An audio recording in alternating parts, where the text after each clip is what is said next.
you have a more of a musical ability, but even people that don't, they're always landing on those root notes, and they almost don't know why, but it's because it's the most pleasing.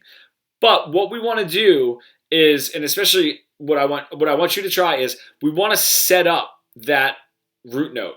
What that means is it becomes an answer to a question. So we have to develop the question. How we do that is, if you play this root note, give me that one.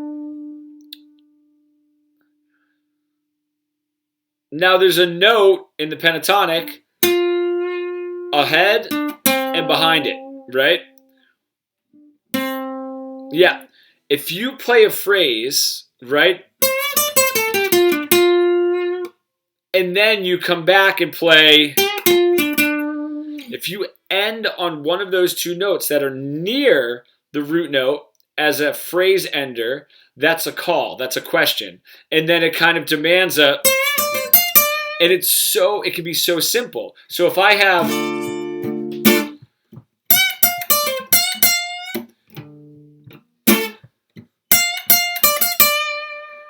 now just ending that first phrase on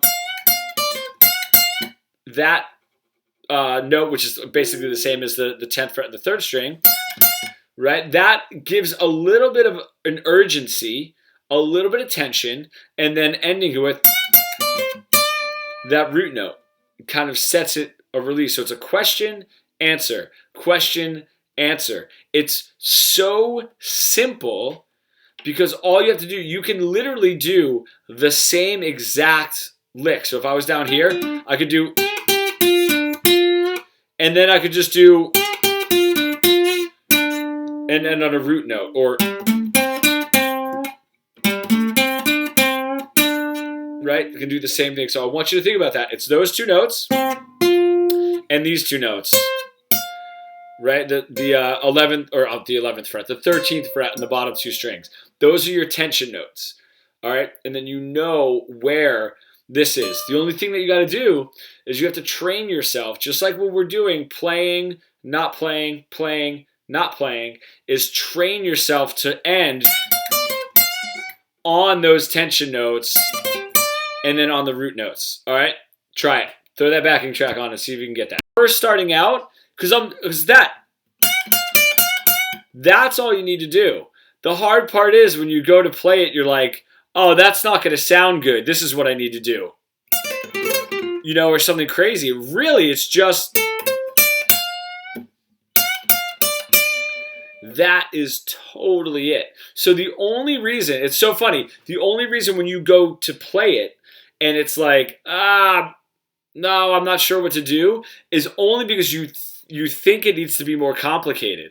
You know what I mean? You think you need to add more notes, which actually doesn't help. So if you do this, if I'll give my some students, especially if we're working on blues stuff or lead stuff, I'll give my students only these two notes. That's it. If they can't come up with something with those two notes, rhythmically, motif, tension, resolution, then if I start giving them more notes, they're going to get even more lost. You know what I mean? They're going to get even, because that's when this happens. And it's just like this weird, meaningless stream of notes, This gives a purpose to almost every single note that's being played.